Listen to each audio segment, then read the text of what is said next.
Hello friends, this is me Priya and welcome to the daily news analysis. तो आज 1 जुलाई 2022 के जितने भी इंपॉर्टेंट आर्टिकल्स हैं उसको हम लोग कवर करेंगे। And keeping the comments in mind, आज मैंने क्या किया है विल शो यू लेटर। एक बहुत ही इंपॉर्टेंट न्यूज़ आर्टिकल को हम लोगों ने इंक्लूड किया है जिसमें हम क्या करने वाले हैं, आपके बहुत ही इंपॉर्टेंट एस्पेक्ट्स को डिस्कवर करने वाले हैं। ठीक है, एक पर्टिकुलर टॉपिक को मैंने उठा लिया है इंटरनेशनल रिलेशन के, उसको जितना डिटेल में हो सकता है what ever the point were needed वो सारी चीज़ें इसमें डिटेल में डिस्कस की जाएंगी। ठीक है, मैंने लास्ट में रखा है, हो सकता है किसी को ना देखना हो वो IR का टॉपिक तो you can skip that too. ठीक है, हो सकता है अगर आपको लगे बहुत लेंदी हो रहा है तो आप उसको स्किप भी कर सकते हैं। तो अभी स्टार्ट करते हैं हमारे इस topic, that is strange land spout emerges in Canada shocks netizens. Now ये शो आपने अभी देखा होगा, अगर आप रील्स वगैरह देखते हैं तो एक तरीके का आपको टॉर्नेडो टाइप में देखने को मिल रहा है। ठीक, उसी के भाई बंधु की अगर बात करें तो उसको हम लोग लैंड स्पाउट कह रहे हैं। ठीक है, कुछ और नहीं है, नाम अलग अलग हम दे देते हैं थोड़े बहुत डिफरेंसेस की वजह से। नाउ ये आया कहाँ पर है, कनाडा का एक छोटा सा टाउन है जिसका नाम है वॉटर्स, यहाँ पर आपको ये देखने को मिल रहा है। लैंड स्पाउट एक टर्म है जो एटमॉस्फेरिक साइंटिस्ट हावर्ड बी ब्लूस्टीन ने निकाला था 1985 में। किसके लिए? एक काइंड ऑफ टॉर्नेडो के लिए। बस उसको टॉर्नेडो क्यों नहीं कहा गया? क्योंकि वो मीजोसाइक्लिन्स से किसी भी तरीके से एसोसिएटेड नहीं है। ग्लॉसरी ऑफ मेट्रोलॉजी की बात करते हैं तो वो लैंड स्पाउट को किस तरह डिस्क्राइब करता है, कोलोकियल एक्सप्रेशन डिस्क्राइब करता है, यानी ऐसे टॉर्नेडोज जो पैरेंट क्लाउड के साथ में क्या करते हैं, अगर आप देखेंगे तो अकर करते हैं। ठीक, उसकी ग्रोथ स्टेज में आपको देखने को मिलते हैं और उसकी जो वर्टिसिटी है वो उसकी बाउंड्री लेयर पे कहीं ना कहीं ओरिजिनेट हो रही होती है। ठीक है, इसकी बाउंड्री लेयर की बात करते हैं तो यहाँ पर आपको इसकी वर्टिसिटी क्या करती है, ओरिजिनेट होते हुए दिखती है। पैरेंट क्लाउड की बात करते हैं तो यहाँ पर आपको क्या मेन हम देख चुके हैं ऑलरेडी कि मीजोसाइक्लोन, यानी मीजोसाइक्लोन का जो प्री एग्जिस्टिंग लेवल है वो आपको देखने को नहीं मिलता, इसीलिए इसको हम टॉर्नेडो ना कह के क्या कह देते हैं, सिर्फ लैंड स्पाउट कहते हैं। ठीक है, क्यों इसको कहा गया है? क्योंकि जैसे ही वीक फ्लोरिडा कीज में आपको वाटर स्पाउट देखने को मिलते हैं लैंड के ऊपर, सेम उसी तरीके से आपको ये देखने को मिलता है and due to this similarity इसको लैंड स्पाउट कह दिया गया। ठीक है, वो वाटर स्पाउट था, ये लैंड स्पाउट है। टिपिकली अगर हम इनकी बात करें तो ये मीजोसाइक्लोन से थोड़े से कम ताकतवर होते हैं, वीक होते हैं, यानी थोड़ा डिस्ट्रक्शन कम कॉज करेंगे। टॉर्नेडोज से एसोसिएटेड होते हैं जो सुपर सेल थंडरस्टॉर्म्स के अंदर आपको देखने को मिल जाएंगे। ठीक है, कैरेक्टरिस्टिक्स की बात करते हैं, ऑलरेडी हम देख चुके हैं एक टाइप का टॉर्नेडो है।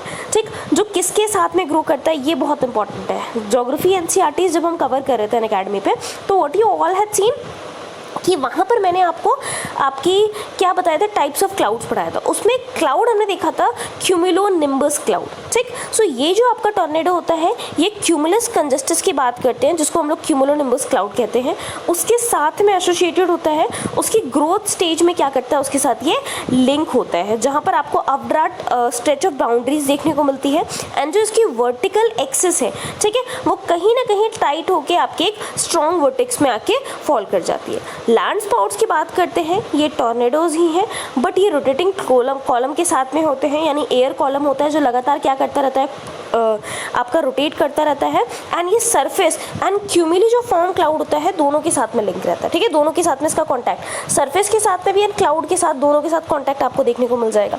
सारे के सारे जो लैंड स्पाउट्स होते हैं वो विजिबल नहीं होते बट बहुत सारे आपको कैसे दिख जाएंगे कि नीचे कचरा है। आपने देखा होगा एक वीडियो और वायरल हुआ था जिसमें एक स्वर्लिंग देखने को मिल रही थी, थोड़ा डस्ट पार्टिकल से वो स्वर्ल करता है, एक डॉग आता है, एक कुत्ता आके उसको अपने हाथ से मार के उसको रोक देता है। तो उसी डिब्रिस के स्वर्लिंग के टाइप पे आपको ये देखने को मिल सकता है स्टार्टिंग में, फिर धीरे धीरे ये चीज़ों को साथ में लेके डस्ट को कंडेंसेशन के साथ में ये क्या करता रहता है, इवेंचुअली फिल होके और ज़्यादा इवेंचुअली ग्रो करता रहता है, बढ़ता रहता है। सो ये लैंड स्पाउट के बारे में जो हमें कहाँ देखने को मिला है, कनाडा में देखने को मिला है। नाउ ये थोड़ी सी पिक्चर्स आप देख सकते हैं जिस तरीके से आपको लैंड स्पाउटिंग देखने को मिल रही है। यू कैन सी ये पूरी तरीके से साइक्लोन आपको नहीं दिख रहा है। ठीक, लैंड और क्यूमुलोनिम्बस जो क्लाउड से दोनों के साथ में इसको आपको कनेक्शन देखने को मिलता है एंड उसके कंपैरिजन में थोड़ा सा वीक होता है। नाउ नेक्स्ट पार्ट क्या है, concern the shortage of leprosy drug in the private sector. अभी क्या हम बात कर रहे हैं, आपके प्राइवेट सेक्टर में लेप्रोसी से रिलेटेड जिसको हम कोड कहते हैं उसके ड्रग्स का शॉर्टेज देखने को मिल रहा है। तो क्लोफाजिमीन एक की ड्रग है आपके लेप्रोसी के ट्रीटमेंट के लिए।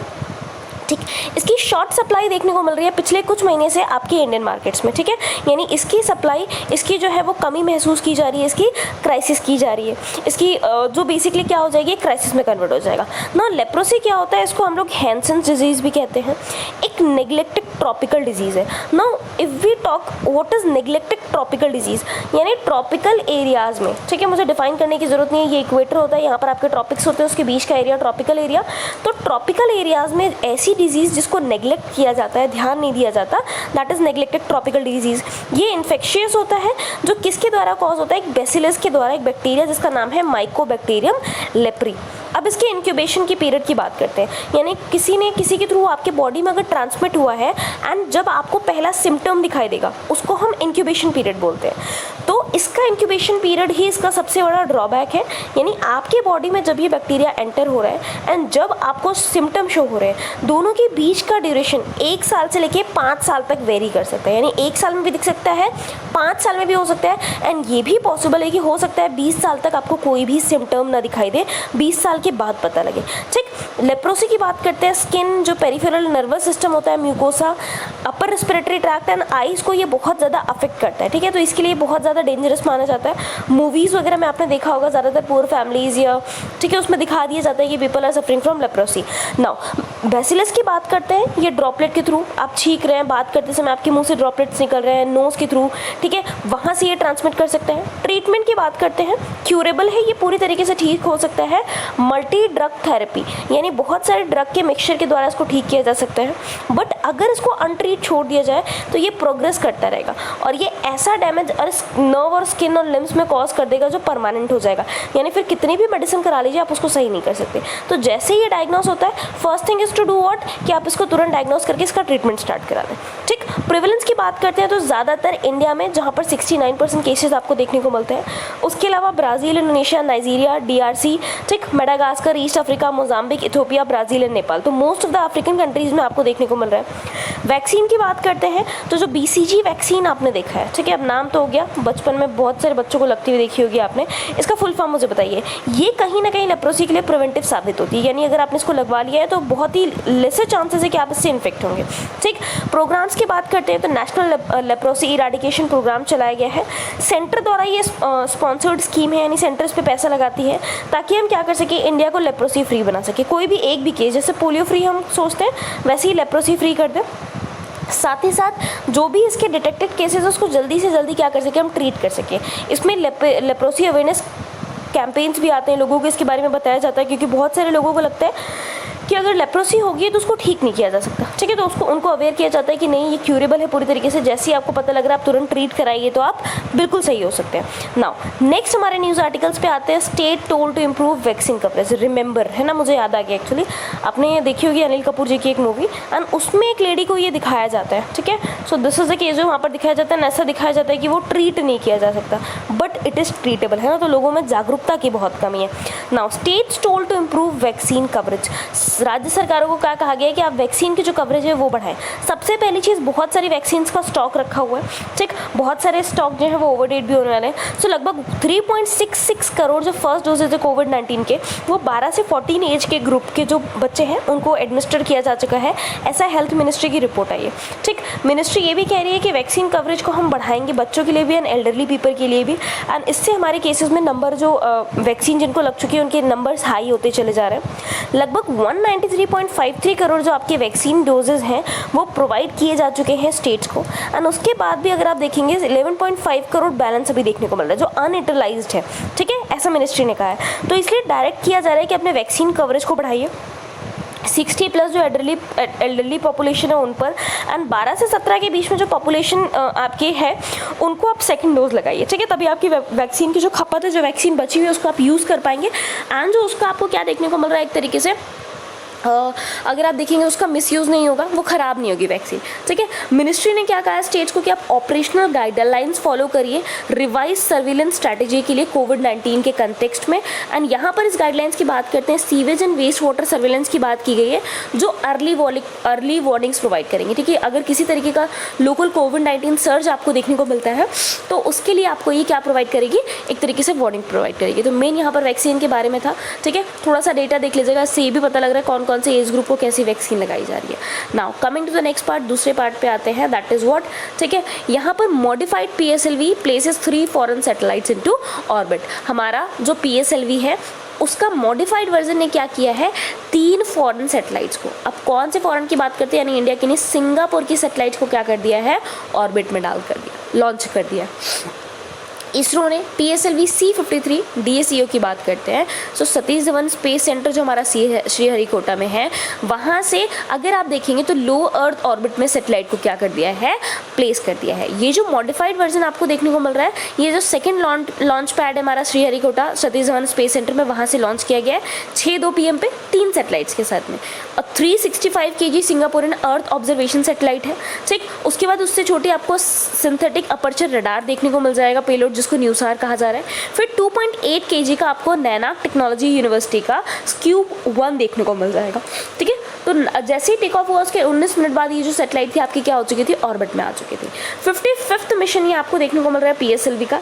And PSLV core alone variant की बात करते हैं तो उसका 15th मिशन देखने को मिल रहा है। ठीक, आपकी सिंगापुर की जो सेटेलाइट्स की उसको लॉन्च करने के अलावा, उसको प्लेस करने के अलावा हमने क्या किया है, एक ऑर्बिटल एक्सपेरिमेंटल मॉड्यूल, जिसको PSLV orbital experimental module poem की बात करते हैं, तो उसको भी क्या किया है, उसकी भी फीड को एक तरीके से उसकी भी सक्सेसफुल लॉन्च करने का हमने जो एक पूरा परचम है वो हमने अपने लहरा दिया है। कहाँ पर, अपने विश्व में, है ना, इन द यूनिवर्स इटसेल्फ। ना पोएम की बात करते हैं, जो हमने लॉन्च किया है वो क्या है, एक प्लेटफॉर्म है।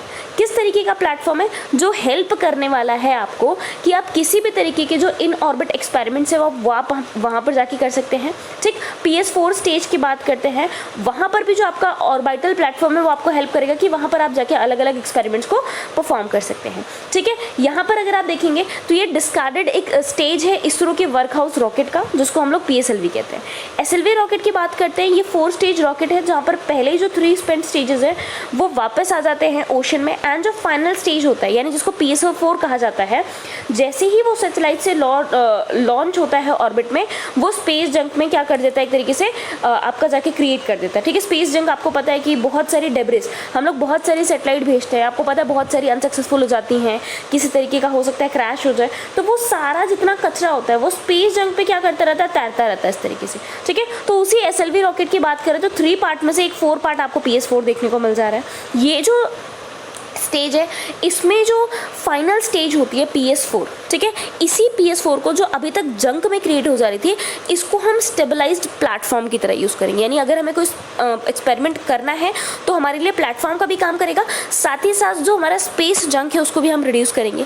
पेलोड की बात करते हैं तो आपका पोएम 6 पेलोड को कैरी कर रहा है, 2 इंडियन स्पेस स्टार्टअप से, जिसका नाम है Digantara and Dhruva Space. Very very important नाम ध्यान रखिएगा, Digantara and Dhruva Space. Navigation की बात करते हैं तो इसमें आपको dedicated navigation guidance and control system install करके दिया जा रहा है। ठीक, जो स्टेबलाइजेशन के साथ में होगा, एंड ये क्या कर सकेगा, कोई भी जो आपका एरोस्पेस व्हीकल है परमिटेड लिमिट में उसके ओरिएंटेशन को कंट्रोल कर सकता है। ठीक है, और साथ ही साथ अगर आप NGC की बात करेंगे तो प्लेटफॉर्म के ब्रेन की तरह भी काम करेगा। किस तरीके से इसकी एक्यूरेसी बढ़ानी है, इसको स्टेबलाइज कैसे करके रखना है, ये काम कौन करेगा, नेविगेशन गाइडेंस एंड कंट्रोल। तो ये आपकी किसके बारे में था, PSLV के लॉन्च के बारे में।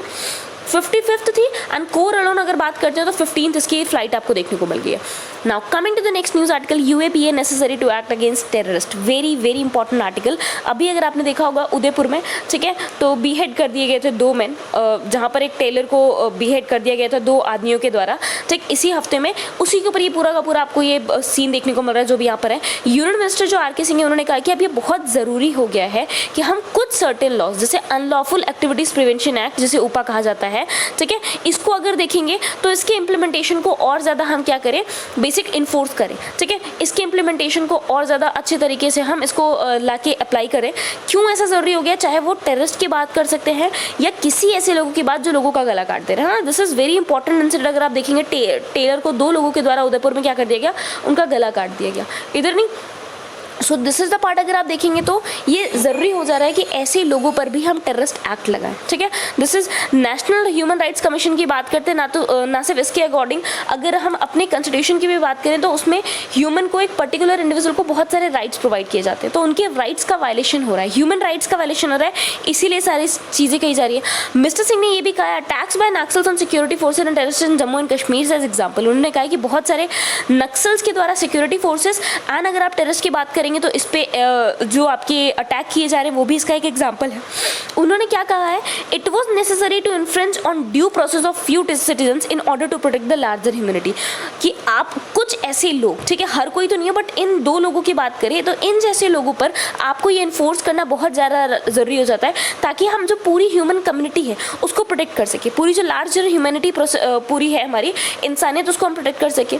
It is necessary to have special laws like the unlawful activities prevention act, so that we can act against terrorist, so that we can act against type of people who behead other people, ताकि हम terrorist साथ ही साथ ऐसे लोगों के against में भी काम कर सके जो क्या करते हैं, दूसरे लोगों का गला काट दे रहे हैं, ठीक है। क्यों उनको इतना मिल रहा है, क्योंकि उनको पता है कहीं ना कहीं लॉ से वो छूट जाएंगे। उन्होंने ऐसा काम किया, अगर मान लीजिए उनके ऊपर केस भी चलता है तो बहुत सारे प्रोसेस के तहत वो क्या हो जाएंगे, छूट जाएंगे। तो इसीलिए थोड़ा सा एक स्ट्रिंजेंट पनिशमेंट लाने की ज़रूरत है, ताकि इनको थोड़ा सा डराया जा सके, है ना, खौफ पैदा किया जा सके कि जो भी आप कर रही हैं गलत है। Now government keep small savings interest rates unchange. थोड़े दिन पहले मैंने आपको बताया था कि ऐसा माना जा रहा है कि सरकार क्या करेगी, जो भी आपके स्मॉल सेविंग्स है, ठीक है, उन पर जो आपके इंटरेस्ट रेट है उसको बढ़ाने वाली है। बट ये सबकी एक पहली ये रिपोर्ट आई थी, अभी ये रिपोर्ट पूरी तरीके से गलत हो चुकी है। क्यों? क्योंकि इस पर्टिकुलर क्वार्टर के लिए अप्रैल मई जून, मैंने आपको बताया था पहला क्वार्टर था, किसी भी फाइनेंशियल ईयर का फर्स्ट क्वार्टर अप्रैल मई जून होता है इंडिया के कंटेक्स्ट में, फिर जून के बाद जुलाई अगस्त सितंबर आपका दूसरा क्वार्टर होता है, ठीक है, यस, ठीक। तो सेकंड क्वार्टर में उम्मीद की जाती है कि जो भी आपकी स्मॉल सेविंग्स होती हैं उस पर इंटरेस्ट को बढ़ाया जाएगा, बट सरकार ने ऐसा कुछ नहीं किया। The government has left the interest rates on small saving schemes such as the PPF NSC unchange for the July September quarter, ठीक है, सब क्वार्टर के लिए उन्होंने चेंज कर दिया। ये जो हाइक आपको देखने को मिल रहा है, ये ऐसा माना जा रहा था कि कहीं ना कहीं जो आपको सर्ज देखने को मिला है ईल्ड पे, गवर्नमेंट बॉन्ड्स पे, उसके रिजल्ट पे बताया जा रहा था कि हाँ ये हाइक हो सकता है, बट ऐसा कुछ भी देखने को नहीं मिला। The status quo on small saving rate for the next quarter is contrary to our expectations of hike in rates given the sharp increase seen in yields on government securities of various maturities. अगर आप देखेंगे तो ऐसा माना, जो आपके ICRA chief है अदिति नायर, उन्होंने कहा है कि ऐसा माना जा रहा था क्योंकि सरकार के जितने भी, अगर आप बॉन्ड्स की बात करते हैं, सिक्योरिटीज़ की बात करते, क्योंकि बॉन्ड यील्ड पे अगर आप देखेंगे जो भी आपकी सिक्योरिटीज़ की यील्ड थी उस पर उसमें इंक्रीज देखने को मिल रहा था, तो ऐसा माना जा रहा था कि सेविंग्स जो आपकी हैं उसमें भी आपको इंक्रीज देखने को मिलेगा, बट ऐसा कुछ भी काम नहीं किया गया। यानी जो इंटरेस्ट रेट अभी तक आपको मिल रहे थे, सेम इंटरेस्ट रेट आपको अभी भी देखने को मिल जाएगा। तो पूरा कहा गया 1 ईयर टर्म डिपॉजिट कर रहे हैं, 5 ईयर रिकरिंग डिपॉजिट अगर आप कर रहे हैं तो कितना इंटरेस्ट रेट आपको मिलने वाला है। पीपीएफ पे आप जानते हैं सबसे मैक्सिमम आपको ऑलमोस्ट मिलता है, ठीक है, वो सारी चीज़ें आपको यहाँ देखने को मिल रही है। Now coming to the next part, अगर हम देखेंगे तो यहाँ पर हमारा नेक्स्ट न्यूज़ आर्टिकल है, दैट इज एक्सटर्नल डेब्ट rose 47.1 million to 620.7 billion in fiscal year 2022 RBI data. ठीक है, आरबीआई ने क्या डेटा निकाल दिया है कि जो हमारा एक्सटर्नल डेब्ट था, यानी बाहर से जो हम कर्जा ले रहे हैं, वो बढ़ चुका है। फाइनेंशियल ईयर 2022 की बात करते हैं तो पहले अगर आप देखेंगे तो ये 47.1 बिलियन था, अब ये 620.7 बिलियन हो चुका है। ठीक है, इंडियाज एक्सटर्नल डेब्ट रोज टू इतना 620.7 बिलियन डॉलर्स कब? मार्च 2022 के एंड में कहा जा रहा है। ठीक है, अब आप सोच रहे होंगे तब की बात अब क्यों? क्योंकि पूरा डेटा कंपाइल करने में, स्टैटिस्टिक्स रिलीज करने में किसके द्वारा? एनएसओ के द्वारा टाइम लग जाता है, लगभग 2 से 3 महीने लग जाते हैं पूरा का पूरा डेटा एक पर्टिकुलर, अगर आप मार्च की बात करते हैं वो जो क्वार्टर खत्म होगा उस डेटा को कलेक्ट करके रिलीज करने में। ठीक है, सो यहाँ पर आपको इतना इंक्रीज देखने को मिल रहा है। आरबीआई डेटा के अकॉर्डिंग ये पता लग रहा है द एक्सटर्नल डेब्ट to GDP ratio declined to 19.9% at the end of March 2022 from 21.2% a year earlier. अगर आप पिछले साल की बात करते हैं, अब फाइनेंस हम बात कर लेते हैं आपकी इकोनॉमी में, जब हम किसी भी चीज़ का कंपैरिजन करते हैं, यहाँ मार्च 2022 में आपको पता लग रहा है कि आपका जो एक्सटर्नल डेब्ट टू जीडीपी रेशियो 19.9% हो चुका है। तो ये जो कंपैरिजन हम देखते हैं फरवरी 2022 के कंपैरिजन में नहीं देखेंगे, पिछले साल मार्च के कंपैरिजन में। ठीक है, क्योंकि हर चीज़ हमें कंपेयर करनी पड़ती है। मान लीजिए मार्च इस साल की बात करते हैं, मार्च पिछले साल की बात करते हैं, तो एनवायरमेंटल कंडीशन सेम रहती हैं, जोग्राफिकल कंडीशन सेम रहती हैं, प्रोडक्शन सेम होता है ना, कहीं ना कहीं। तो ये चीज़ें जो होती हैं, अगर हम फाइनेंशियल टर्म्स में, इकोनॉमिकल टर्म्स में कंपेयर करते हैं, तो हम इस साल के मार्च को पिछले साल के मार्च से कंपेयर करेंगे। ठीक, तो पिछले साल मार्च में अगर आप देखेंगे रेशियो था 21.2%, इस साल ये बहुत ज़्यादा डिक्लाइन कर चुका है।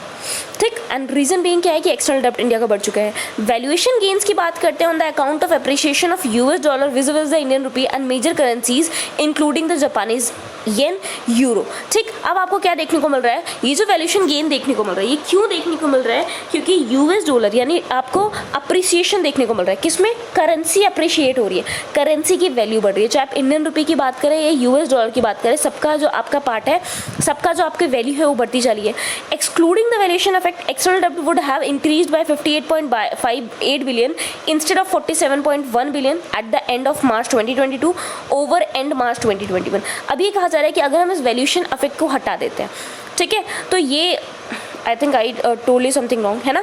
तो ये जो है 47.1 बिलियन बढ़कर इतना हो गया, पहले नहीं था इतना। ये पहले जो वैल्यू थी x, उसमें अगर आप 47.1 बिलियन ऐड करेंगे तो ये 20.7 बिलियन हो चुका है। ठीक है, अब यहाँ पर क्या कहा जा रहा है कि अगर हम इस करेंसी के अप्रिशिएशन को हटा दें तब हमारा डेप्ट कितना होता है, 58.8 बिलियन। ठीक है, 47.1 आपको देखने को नहीं मिलता। नाउ इंडियाज लॉन्ग टर्म डेप्ट की बात करते with original maturity of above 1 year rose to 499.1 billion, यानी ऐसे डेप्ट जो बहुत लंबे टर्म्स के जिनकी मैच्योरिटी लॉन्ग है वो 499 पे आ चुकी है। एंड ये इंक्रीज आपको 26.5 बिलियन में देखने को मिली है पिछले साल के कंपैरिजन में। सो ये आपको पता होना चाहिए एक्सटर्नल डेप्ट क्या है। ठीक, अप्रिसिएशन ऑफ करेंसी आपको पता होना चाहिए, उसके क्या इफेक्ट हो सकते हैं। ठीक है, अप्रिसिएशन ऑफ करेंसी अगर हो रही है, एंड उसके बाद आपको क्या देखने को मिल रहा है, किस तरीके से वैल्यूएशन इफेक्ट आपके डेप्ट को भी क्या करता है, कंट्रोल करता है।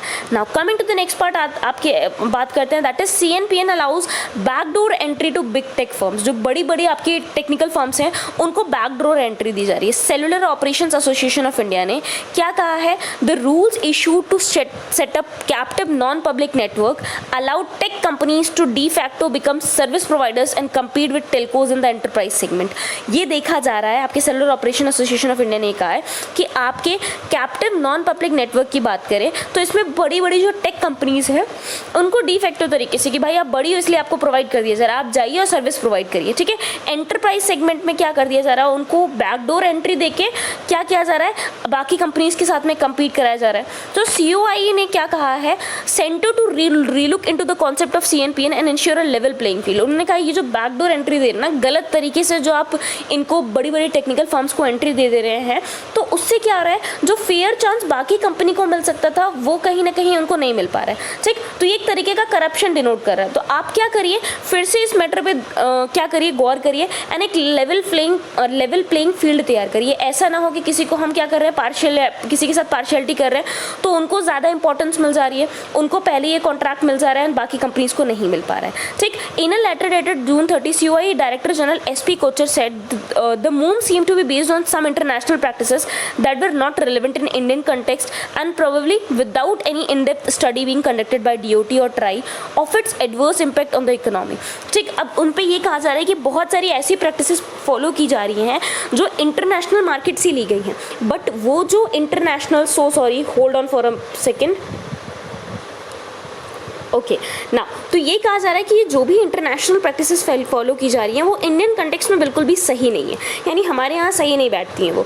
और ऐसा भी कहा जा रहा है कि जो भी स्टडी ये जो भी आप कंडक्ट कर रहे हैं वो DOT के द्वारा या ट्राई के द्वारा, वो बिना किसी इन डेप्थ नॉलेज की जा रही है कि भाई आप पीछे से बैकडोर एंट्री तो ले रहे हो, बट ये नहीं सोच रहे हो कि इंडियन इकोनॉमी को वो कितना ज़्यादा अफेक्ट करेगी, हमारे टेलीकॉम की ग्रोथ को वो कितना ज़्यादा अफेक्ट करने वाली है। ठीक है, so these are the things जो आपको यहाँ देखने को मिल रही है। Now coming to the next part, 8 killed in Manipur landslip, very very important. अगर आप देखेंगे तो एक टेरिटोरियल आर्मी का कैंप लगा हुआ था, कहाँ पर, आपके मणिपुर में, वहीं पर आपको लैंडस्लिप देखने को मिले हैं। उसमें आई थिंक 7 पीपल वर उनकी डेथ हो गई, बाकी सब हॉस्पिटलाइज हो गए। So 8 people were killed in massive landslip in Manipur. ठीक है, 8 लोगों की डेथ हो गई थी थर्सडे पे, एंड 45 की बात करते हैं are fear to be trapped in the debris. अभी देखा जा रहा है कि लगभग जो मलबा जो फिसल के आता है, ठीक, इस तरीके से पूरा का पूरा अगर आप देखेंगे लैंड के साथ में बहुत सारा डेब्रिस फिसल के आता है नीचे, एंड उसी के नीचे बहुत सारे लोग दब गए, ऐसा माना जा रहा है। ये कहाँ पर हुआ है, आपकी नूनी डिस्ट्रिक्ट है, वहाँ पर ये आपको देखने को मिल रहा है। एक कंस्ट्रक्शन कैंप था नियर टुपल में।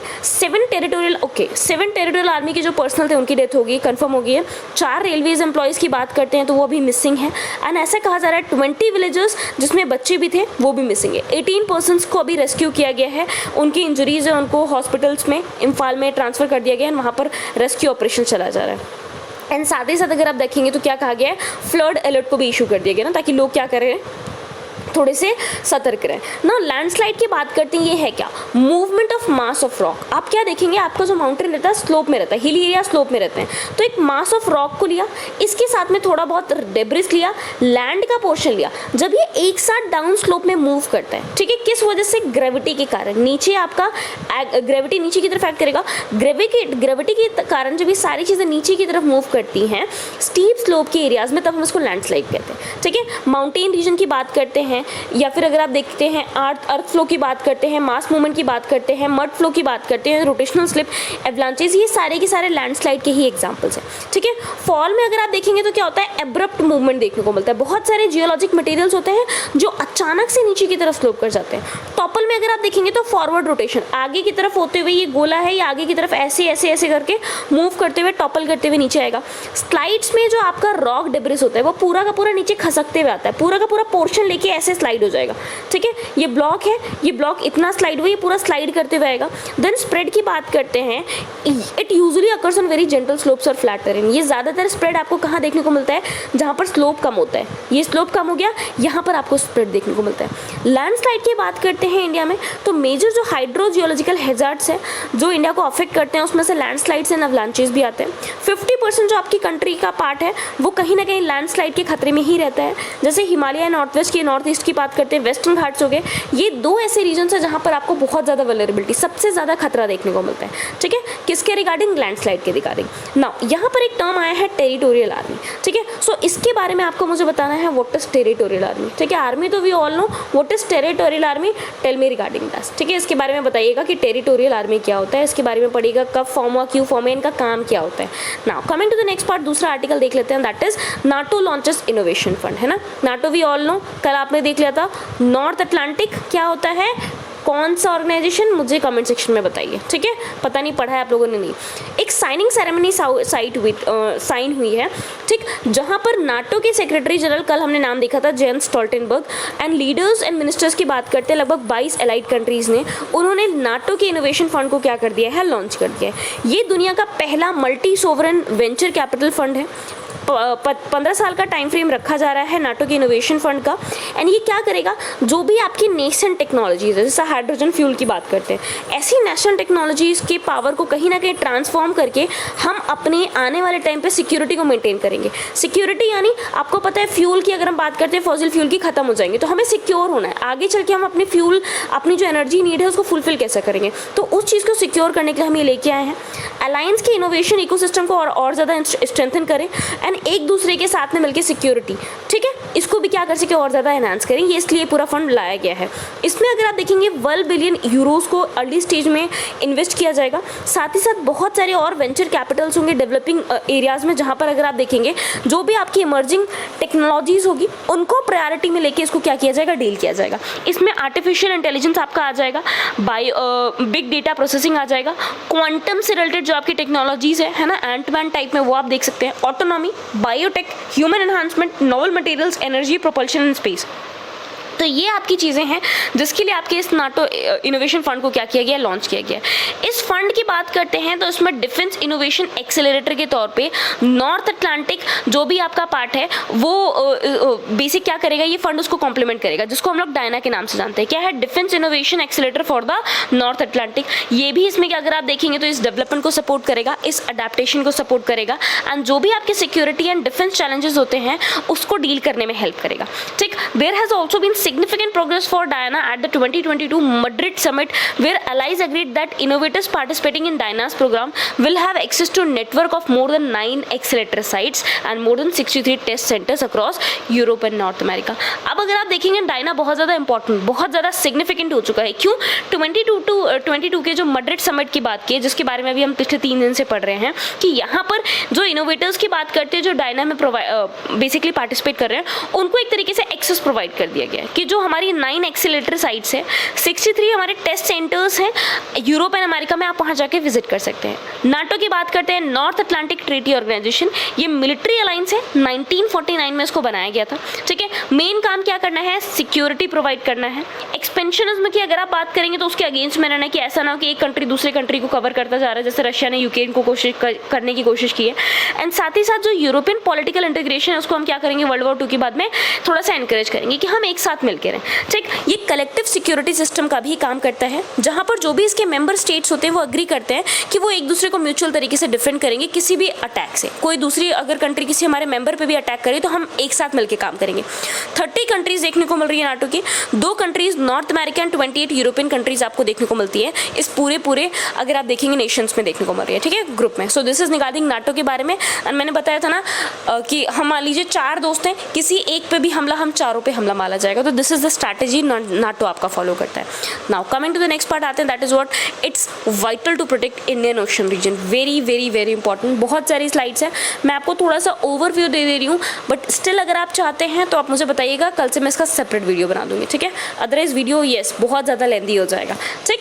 तो चलो स्टार्ट करते हैं। चाइना की जो भी स्टैंड ले रहा है मैरीटाइम इश्यूज़ में, उसके ऊपर national security adviser NSA Ajit Doval ji की बात करते हैं। He is one of the best security advisers I have seen ever, या जिनके बारे में मैंने पढ़ा है। अगर आप जानना चाहते हैं तो इनके बारे में थोड़ा सा पढ़िए, इनकी थोड़ी सी इनकी हिस्ट्री जानिए, इनकी लाइफ के बारे में जानिए। वेरी इंटरेस्टिंग जर्नी अगर आप देखेंगे। पाकिस्तान में भी ये रह के आ चुके हैं एज अ स्पाई, एंड बहुत ज़्यादा इन्होंने कंट्रीब्यूट किया। नाउ इन्होंने क्या कहा है, Indian ocean region has a potential for class of interest and that the country should be vigilant to protect its important asset. इन्होंने सिंपल कह दिया है कि इंडियन ओशन रीजन के पास में इतना पोटेंशियल है कि ये क्लैश बनेगा बहुत सारे लोगों के लिए, क्योंकि इतना ज़्यादा रिसोर्स है इस पर्टिकुलर एरिया में, इतना ज़्यादा बेसिक अगर आप देखेंगे यूज़ है कि हर कंट्री को यहाँ से होकर गुजरना पड़ता है। किसके लिए? अपने अगर आप देखेंगे तो अपने बेसिक ट्रेड के लिए, कि इसमें लोगों के इंटरेस्ट क्लैश होंगे आगे चल के, इसीलिए हमने थोड़ा सा सतर्क रहने की ज़रूरत है, ठीक। Multi agency maritime security group की मीटिंग के टाइम पे अगर आप बात करेंगे तो इन्होंने एक मीटिंग को एड्रेस किया। इन्होंने क्या कहा, maritime interest not just to draw attention on its security dimensions which he describes was more complex than managing land boundary but for economic growth as well. अब सिंपल अगर आप बात करेंगे, लैंड बाउंड्री में क्या होता है, वहाँ पर आप तार बिछा सकते हैं, ठीक है। आपने देखा होगा पेट्रोलिंग करते रहते हैं इंडियन जवान, उस साइड पाकिस्तान जवान करते हैं, या इंडियन आर्मी यहाँ चाइना की पीपल्स रिपब्लिक आर्मी। बट होता क्या है, आपको इस तरीके की सारी जो सुविधाएं वो सी रूट पे देखने को नहीं मिलती, आपको मैरीटाइम पार्ट पे नहीं देखने को मिलेगी। क्यों? क्योंकि वहाँ पर आप किसी तरीके की फेंसिंग नहीं कर सकते। नेशनल सिक्योरिटी डिस्क्लोजर की बात करते हैं तो हमारे लिए बहुत ज़्यादा इंपॉर्टेंट होता है कि हम यहाँ पर विजिलेंट रहें 24/7। हमें क्या करने की ज़रूरत है, उसको प्रोटेक्ट करने की ज़रूरत है। Its focus has been less but it's important is must more. इस पर हम लोगों ने ध्यान बहुत कम दिया हुआ है, बट इसमें अगर आप देखेंगे तो इसकी इंपॉर्टेंस बहुत ज़्यादा। तो ये है आपका इंडियन ओशन रीजन, ठीक है। यहाँ पर आप देख सकते हैं कितनी सारी कंट्रीज़ की बाउंड्री शेयर हो रही है, ठीक है। ये पूरा आप देख सकते हैं। तो this is Indian ocean region. China को भी अगर ट्रेड करना होगा तो यहाँ से आने के लिए कहीं ना कहीं इंडियन ओशन का ही हेल्प करना पड़ेगा। बहुत सारे आइलैंड आते हैं, बहुत सारे इस कंट्रीज़ के इंटरेस्ट शेयर होते हैं, इंडिया का भी ट्रेड रूट यहीं से होता है। तो ये बहुत ही ज़्यादा इंपॉर्टेंट स्ट्रेटेजिक पार्ट प्ले करने वाला है, ठीक। इसीलिए थोड़ा सा हमें यहाँ सतर्क रहने की ज़रूरत है। बेसिक अगर आप देखेंगे तो जो कार्डिनल प्रिंसिपल है सिक्योरिटी का, is our vulnerabilities are directly proportional to our assets. अगर आप किसी भी प्रिंसिपल ऑफ सिक्योरिटी की बात करते हैं तो क्या होता है कि हमारे जो असेट्स होते हैं वो डायरेक्टली प्रोपोर्शनल होते हैं। जितना ज़्यादा असेट होगा, जितना ज़्यादा आपके पास खजाना है, सोना है, उतना ज़्यादा आपको खर्चा बेसिकली खतरा हो सकता है। More we develop, more assets we create, more prosperous we get, greater would be vulnerability. Now जितना ज़्यादा आप डेवलप करेंगे उतना ज़्यादा आपके पास असेट होगा, उतना ज़्यादा आप प्रॉस्पेरस होंगे, एंड उतनी ज़्यादा आपके पास संभावनाएं हो जाएंगी कि दूसरे से आपको खतरा बढ़ जाएगा। तो इसीलिए पर्टिकुलर जो भी जियो पॉलिटिकल सिनारियो चेंज हो रहा है, ठीक। एक ओशन ऑफ पीस हुआ करता था पहले हमारा हिंद महासागर, अब वो क्या हो रहा है, ओशन ऑफ कॉन्फ्लिक्ट में चेंज होता चला जा रहा है, ठीक। नाउ कमिंग टू द नेक्स्ट पार्ट देखते हैं। यहाँ पर आपको अलग अलग पार्ट में मैं आपको बता दे रही हूँ, बहुत ही ब्रीफ में एक बार रीड करिएगा, बट स्टिल अगर आपको एक्सप्लेनेशन चाहिए होगा टेल मी। मैरीटाइम टेरिटरी की बात करते हैं तो इंडिया के पास 7517 किलोमीटर की आपको मैरीटाइम टेरिटरी देखने को मिलती है। 1200 से ज़्यादा आपको आइलैंड देखने को मिल जाते हैं, एंड जो आप इसका फार्देस्ट आइलैंड देखेंगे लगभग इंडियन मेनलैंड से 1600 किलोमीटर दूर आपको देखने को मिल जाता है, ठीक। ये इंडिया का पूरा टेरिटोरियल सी का पार्ट आपको देखने को मिलता है, जिसमें एक्सक्लूसिव इकोनॉमिक जोन आपको 2.02 मिलियन स्क्वायर किलोमीटर, कितना बड़ा वास्ट एरिया ये आप देख सकते हैं। लिविंग नॉन लिविंग सारे तरीके के रिसोर्सेज आपको देखने को मिलते हैं, जिसमें से 2/3 अगर आप देखेंगे तो वो इंडिया के लैंडमास का, यानी इंडिया के लैंडमास का 2/3 पार्ट आपके रिसोर्सेज से कवर हो जाएगा, इतना रिसोर्स यहाँ पर है। 51% इंडिया के proven oil reserves and 66% natural gas reserve भी आपको इसी पार्ट में देखने को मिलते हैं। सी लाइन्स ऑफ कम्युनिकेशन की बात करते हैं, can be gauged from the fact that ocean supported about 4/5 of the total world merchandise trade, यानी टोटल वर्ल्ड में जितना भी ट्रेड होता है उसका 4/5 पार्ट आपका कहाँ से होता है, सी लाइन्स के थ्रू ही क्रिएट होता है। तो कितना ज़्यादा इंपॉर्टेंट हो जाता है आपको पता है। The amounts to a total of 95% of India's trade volume, अगर आप इस टोटल पूरे ट्रेड वॉल्यूम की बात करते हैं तो 95% ऑफ इंडिया का ट्रेड वॉल्यूम ये आपका क्या करते हैं, इस पर्टिकुलर ईयर की बात करते हैं जो आपके स्टैटिस्टिक्स दिया हुआ है इसको ये कवर करते हैं। मैरीटाइम इकोनॉमी अगर आप देखेंगे तो यहाँ पर आप इंडिया की जो पार्ट है वो एनर्जी इंपोर्ट्स पे बहुत ज़्यादा डिपेंड करती है। 81% जो आपका डोमेस्टिक ऑयल कंजम्पशन हुआ था 15-16 में, वो हमने क्या किया था, इंपोर्ट किया था। 95% जो इंडिया का इंटरनेशनल ट्रेड है बाय वॉल्यूम, या 70% बाय वैल्यू की बात करते हैं तो वो सी के थ्रू ही होता है। वर्ल्ड की 4th largest producer of fish में इंडिया आता है आपका, एंड ज़्यादातर वो मछलियाँ कहाँ से आती है, समुद्र से आती है, मैरीटाइम पार्ट से आती है। मैरीटाइम इकोनॉमी की बात करते हैं तो extensive network of 13 major and 2000 minor ports. 13 major ports कौन कौन से हैं, क्योंकि एक एक्स्ट्रा ऐड हुआ था 13th पोर्ट पिछले साल जो हमने डिस्कस किया था, वो कमेंट सेक्शन में बताइए, बहुत ज़्यादा इंपॉर्टेंट है। ऑलरेडी एग्जाम में पूछा जा चुका है और भी चांसेस है कि पूछे जाएंगे। ठीक, तो 13 मेजर और 200 माइनर पोर्ट्स आपको इंडिया की कोस्ट लाइन में देखने को मिल जाएगा। इन्वेस्टमेंट की बात करते हैं तो इंफ्रास्ट्रक्चर, इंडस्ट्री, एनर्जी, फिर बहुत सारी आपकी बात करते हैं मैरीटाइम नेबरहुड की बात करते हैं, यहाँ पर आपको बहुत ज़्यादा इन्वेस्टमेंट करने की जरूरत है। एंड ऐसे बहुत सारे सेक्टर्स हैं जिसमें आप ग्रो कर सकते हैं। ठीक, डीप सी रिसोर्सेज की बात करते हैं तो international seabed authority it's Pioneer status and allocation of 75,000 square kilometre of seabed in the central Indian ocean, यानी इंडिया के साइड्स में आपको लगभग इतना सी रिसोर्स देखने को मिल जाएगा। इस सीबेड की बात करते हैं तो समुद्र की जो सबसे नीचे का पार्ट होता है आपको यहाँ पर ये देखने को मिल जाएगा। Coming to the next part आते हैं, इंडियन डायस्पोरा की बात करते हैं।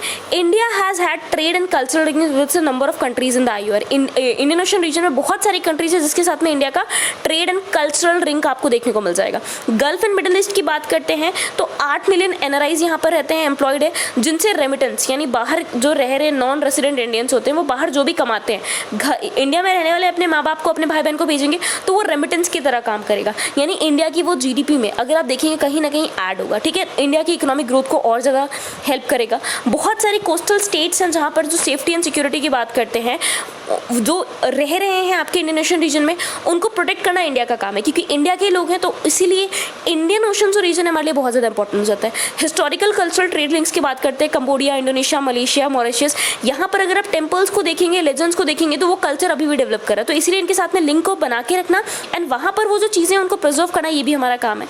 प्रोजेक्ट मौसम की बात करते हैं तो मिनिस्ट्री ऑफ कल्चर ने लॉन्च किया था 2014 में, ताकि हम रिकनेक्ट कर सकें, अपनी कम्युनिकेशन को फिर से एस्टैब्लिश कर सकें, कहाँ पर आपकी कंट्रीज़ में जो भी इंडियन ओशन के पास में पड़ती है। ठीक है, साथ ही साथ अगर आप देखेंगे केरला गवर्नमेंट के स्पाइस रूट को फिर से स्ट्रेंथन करने की बात की जा रही थी। क्यों? क्योंकि पहले केरला के थ्रू बहुत सारे स्पाइसेस जाते थे यूरोप में। ठीक, सो उसको फिर से स्ट्रेंथन करने की बात की जा रही थी ताकि हम अपने ट्रेड को बढ़ा सकें, ठीक, एंड लोग अपनी इकोनॉमी को ग्रो कर सकें। रीसेंट इशू आपको पता है कोविड-19 की वजह से ये जो ग्लोबल लॉजिस्टिक सप्लाई चेन है बहुत ज़्यादा हैम्पर हो गई है एंड ये थोड़ा फ्रजाइल हो गई है। ठीक है, क्योंकि स्कार्सिटी भी आपको देखने को मिल रही है, जो भी शिपिंग कंटेनर्स हैं उनकी।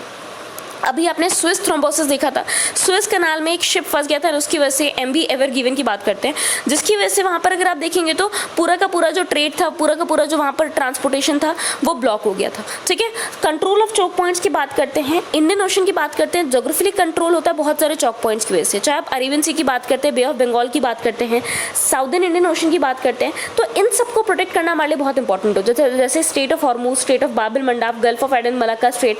आप मुझे बताइए स्ट्रेट ऑफ हॉर्मूज कहाँ पर, कौन से दो पर्शियन गल्फ में अगर आप देखेंगे तो किसको किसको कनेक्ट करता है, Bab el Mandeb, then Gulf of Aden, Malacca Strait, इन सबको देखिएगा।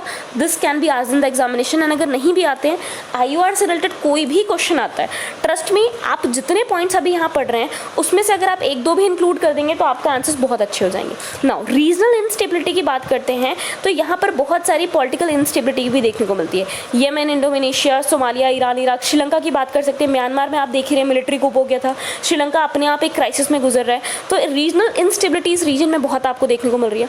पायरेसी की बात करते हैं तो पायरेसी भी आपको देखने को मिल रही है बांग्लादेश, मलेशिया एंड इंडोनेशिया की बात में, है ना, जो समुद्री लुटेरे जिसको हम कहते हैं।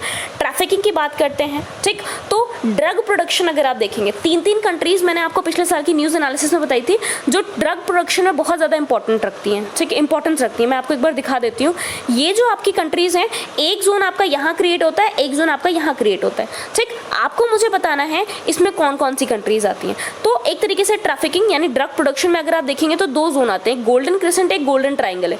2 जोन मैंने आपको दिखाया, आपको मुझे बताना है गोल्डन क्रिसेंट कौन सा है, गोल्डन ट्राइंगल कौन सा है। गोल्डन क्रिसेंट में कौन सी कंट्रीज आती हैं, गोल्डन ट्राइंगल में दोनों ही इंडिया को दोनों तरफ से क्या करती हैं, कवर करके रखती है। ये इंडिया है तो एक पार्ट यहाँ पर है, एक यहाँ पर आपको देखने को मिल रहा है। एंड इंडिया में ड्रग की सप्लाई बहुत होती है। इंडिया का जो यूथ है वो मेनली किसकी तरफ जा रहा है, कहाँ जा रहा है, बेसिक अगर आप देखेंगे ड्रग की तरफ, ठीक है।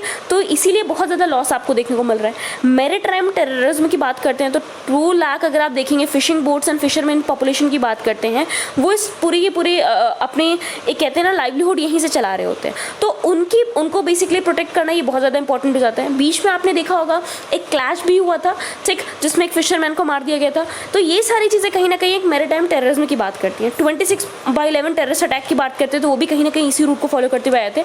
तो इसीलिए हमें इसे प्रोटेक्ट करना थोड़ा ज़्यादा इंपॉर्टेंट हो जाता है। Now coming to the next part, extra regional military presence की बात करते हैं। It is intended to further strategic interest of various nations. बहुत सारे नेशंस के अगर स्ट्रैटेजिक इंटरेस्ट की बात करते हैं तो उसके लिए भी इसको प्रोटेक्ट करना वाला इंपॉर्टेंट है।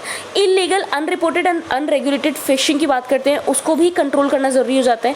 87% जो आपको यहाँ पर देखने को मिलता है वो आपकी कैसी होती है, इलीगल फिशिंग आपको देखने को मिलती है। मैरीटाइम टेरिटरी की बात करते हैं, चाहे आप टोपोग्राफी की बात करें तो इंडिया की कोस्ट लाइन में, इंडिया की अगर आप समुद्री कोस्ट लाइन की बात करते हैं तो यहाँ पर आपको small bays, backwaters, rivulets, lagoons, backwaters आपको केरला में बहुत देखने को मिलते हैं। बीचेस, स्मॉल आइलैंड्स बहुत ज़्यादा देखने को मिल जाएंगे। कुछ बहुत इनहैबिटेड है एंड कुछ बहुत आपको इनहैबिटेड देखने को मिल जाएंगे। नॉन ट्रेडिशनल सिक्योरिटी चैलेंजेस की बात करते हैं तो कुछ ऐसे चैलेंजेस भी होते हैं जिस पे हमारा कंट्रोल नहीं होता। क्लाइमेट चेंज की बात करती है, हैफाजार्ड अर्बनाइजेशन की बात करेंगे, कोस्टल रीजन्स की, एनक्रोचमेंट जिसको हम कहते हैं, तो उसकी वजह से है ना आप प्रकृति के साथ छेड़छाड़ करेंगे तो प्रकृति आपके साथ करेगी। तो कोस्टल रीजन्स में एनक्रोचमेंट देखने को मिल रहा है, नेशनल डिजास्टर्स देखने को मिल रहा है, पैंडेमिक आ रहा है। तो ये कुछ अलग हमारे एक अगर आप कह सकते हैं चैलेंजेस है जिनसे भी हमें डील करना है। बहुत सारा ऑयल स्पिल आपको देखने को मिलता है अगर आप देखेंगे तो ये सारे चैलेंजेस में आपके टेक्नोलॉजी कैपेसिटी बिल्डअप भी आती है ताकि हम रिसोर्स जो बेस है इंडियन ओशन का उसको क्या कर सके, लेवरेज कर सके। Now coming to the next part, maritime security management. अब ये मैनेजमेंट हम किस तरीके से करेंगे, जो भी आपके सिविलियन जर्नलिस्ट ब्यूरोक्रेसी है उसमें मैरीटाइम डोमेन की जो नॉलेज है वो बहुत ज़्यादा कम देखने को मिल रही है।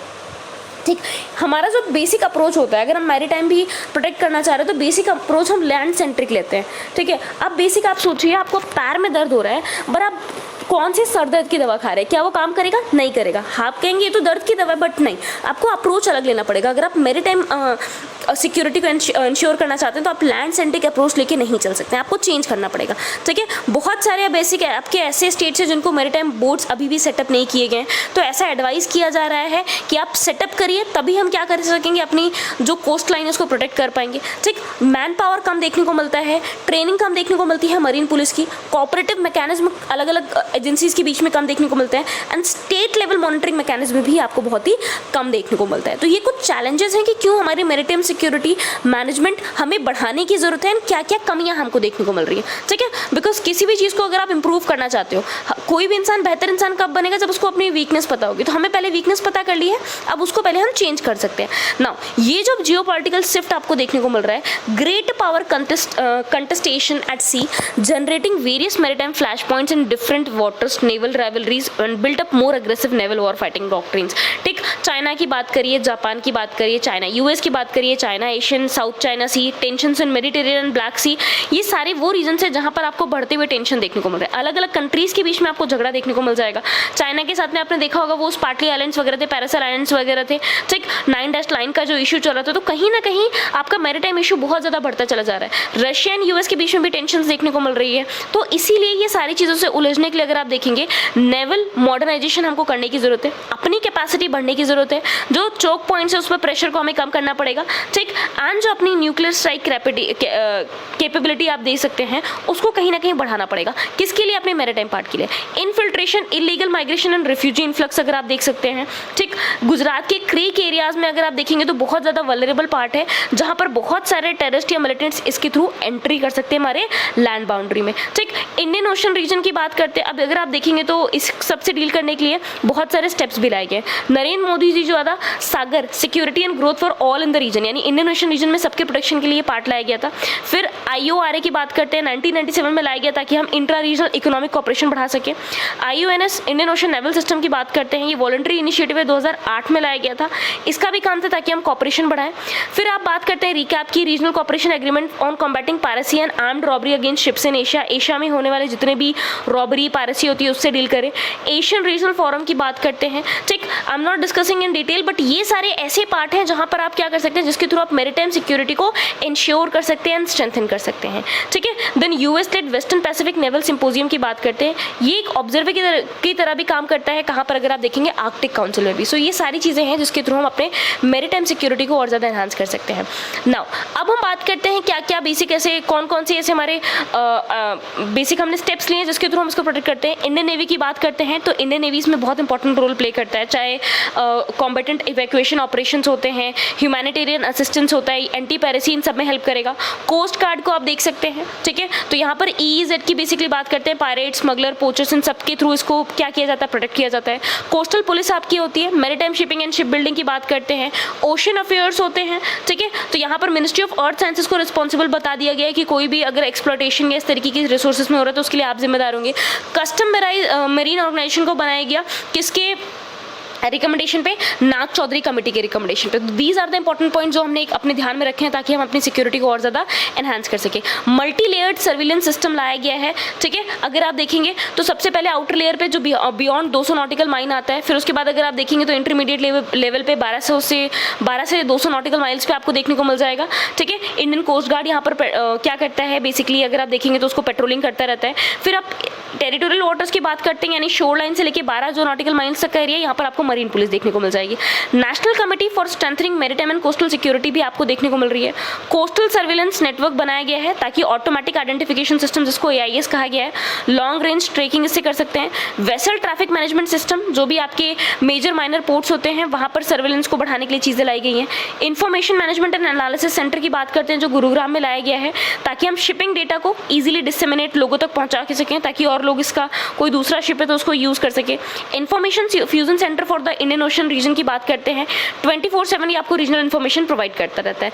And central industrial security force, ठीक है, जो गार्ड पोर्ट्स की बात करते हैं, सागर प्रहारी बल की बात करते हैं, स्पेशल फोर्स के रूप में इसको लाया गया था ताकि नेवल बेसिस को हम क्या कर सके, प्रोटेक्ट एंड सपोर्ट कर सके। So this is regarding Indian ocean के बारे में। नाउ अगर आप देखेंगे तो यहाँ पर आपको एक और इंपॉर्टेंट पार्ट देखने को मिल रहा है, सागरमाला प्रोग्राम आप देख सकते हैं, ऑपरेशन सागर कवच हम लोग लाए थे।